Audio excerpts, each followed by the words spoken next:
Il y a quelque chose que j'ai appris aussi par la France, c'est que dès qu'on passe par un bureau, on perd du temps. Il faut passer par les personnes concernées. Là, aux hôpitaux clermontois, j'ai dû distribuer 1500 visières qui ont été produites chez moi. Il n'y en a pas une qui est passée par un chef. Bonjour, je suis Yann Vaudable, je suis enseignant au lycée Lafayette. Aujourd'hui, je vais vous parler des visières solidaires.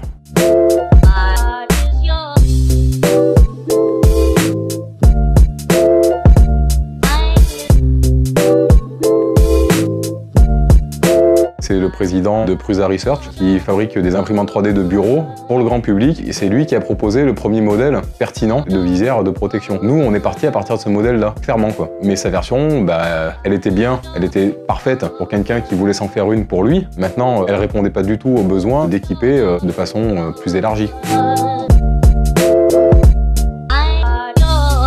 Il y a un cinéaste américain, là, c'est Tobias, je sais pas comment d'ailleurs, qui prépare un film. Ce que je sais, c'est que voilà, lui par contre, il est en contact avec des makers de plusieurs pays. Selon ses chiffres à lui, on est en 4e position mondiale pour la fourniture de matériel médical fourni par le peuple. Donc le premier c'est les États-Unis, ensuite c'est l'Inde, ensuite c'est l'Espagne, et après c'est nous. Et je sais aussi que parmi les fournitures médicales les plus données, celle qui arrive en tête et de loin, c'est la visière. C'est dommage que ça n'ait pas été un business parce qu'aujourd'hui j'aurais d'autres projets. Ouais, mais,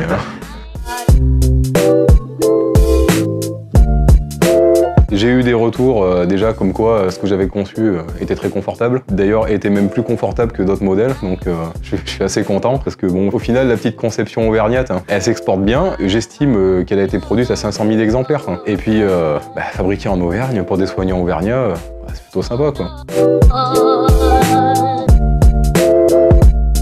Le problème des visières, dans la plupart des pays, c'est un problème d'approvisionnement. Ce n'est pas un problème d'argent. La preuve, quand les industriels ont commencé à vendre leurs visières à 15 €, j'en ai même vu à 50 €, j'en ai vu, et ben ils les vendaient. Donc c'est que c'est pas un problème d'argent, c'était un problème de disponibilité. Aujourd'hui, pour la France, on n'en donne plus. C'est pas qu'on veut pas, c'est tout simplement qu'on nous les demande plus. Il y a quelque chose que j'ai appris aussi par la France, c'est que dès qu'on passe par un bureau, on perd du temps. Il faut passer par les personnes concernées. Là, aux hôpitaux clermontois, j'ai dû distribuer 1500 visières qui ont été produites chez moi. Il n'y en a pas une qui est passée par un chef. Tout est passé par des soignants, ouais. Parce qu'ils savaient que de toute façon, au niveau administratif, ça allait tiquer. Il y a toujours une raison, et puis au final, c'est pas distribué, et puis ça fait comme à Vichy, où ça finit par être distribué 18 jours après la livraison, quoi. Donc ça veut dire que les soignants vichysois sont restés 18 jours non équipés, à cause de l'administratif. Donc on a vite compris qu'il fallait pas passer par là, quoi. Si vous appréciez la solidarité, sachez qu'elle ne se fait pas toute seule. Il y a ceux qui mettent la main à la pâte, il y a ceux qui transportent, il y a ceux qui fournissent, il y a ceux qui donnent de l'argent, et il y a ceux qui donnent du temps. Voilà. Donc on a besoin de tout le monde quand même.